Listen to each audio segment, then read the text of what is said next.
माघ मास महात्म्य 15वां अध्याय। गुरुर्ब्रह्मा गुरुर्विष्णु गुरुर्देवो महेश्वरा गुरुर साक्षात पारब्रह्म तस्मै श्री गुरुवे नमः। बोले गणेश जी महाराज की जय। एक बार एक बुढ़िया थी। वह मिट्टी के गणेश जी की पूजा किया करती थी।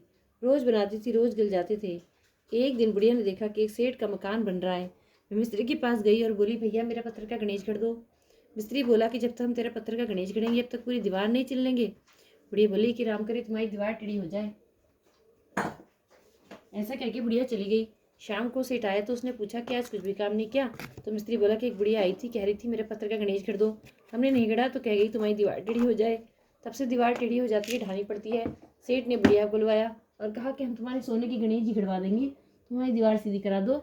सेठ ने बुढ़िया को सोने की गणेश जी गढ़वा दी। उसकी दीवार सीधी हो गई। जैसे सेठ के बीड़े काम सीधे करे ऐसे हम सबके करना, कहते सुनते हुंकारा भरने वालों के करना। बोलिए गणेश जी महाराज की जय। माघ मास महात्म्य 15वां अध्याय। दत्तात्रेय जी कहने लगे कि हे राजन, प्रजापति ने पापों के नाश के लिए प्रयाग तीर्थ की रचना की। सफेद गंगा जी और काली यमुना जी के जल की धारा में स्नान का महात्म्य भली प्रकार सुनो। जो इस संगम में माघ मास में स्नान करता है वह गर्भ योनि में नहीं आता। भगवान विष्णु की दुर्गम माया माघ में प्रयाग तीर्थ पर सब नष्ट कर देती है। माघ मास में प्रयाग में स्नान करने से मनुष्य अच्छे भोगों को भोग कर ब्रह्म को प्राप्त होता है। माघ मास तथा मकर के सूर्य में जो प्रयाग में स्नान करता है उसके पुण्यों की गिनती चित्रगुप्त भी नहीं कर सकते।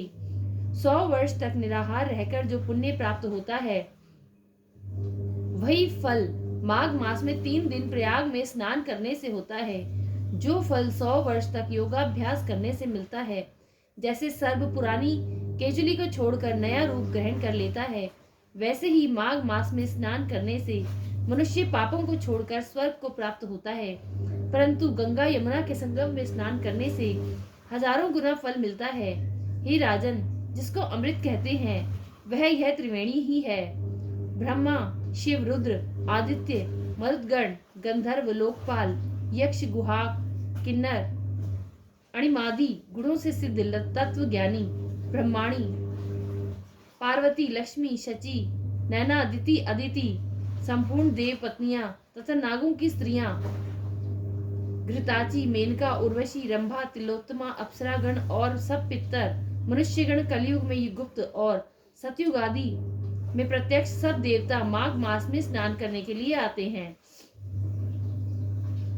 इन दिनों माघ मास में प्रयाग में स्नान करने से जो फल मिलता है वह ईश्वर ही कह सकता है, मनुष्य में कहने की शक्ति नहीं है। हजारों अश्वमेघ यज्ञ करने से भी यह फल प्राप्त नहीं होता।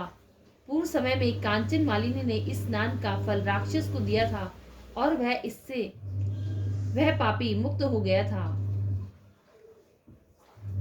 कार्तिक मास महात्म्य 15वां अध्याय संपूर्ण। बोले विष्णु भगवान की जय, लक्ष्मी माता की जय,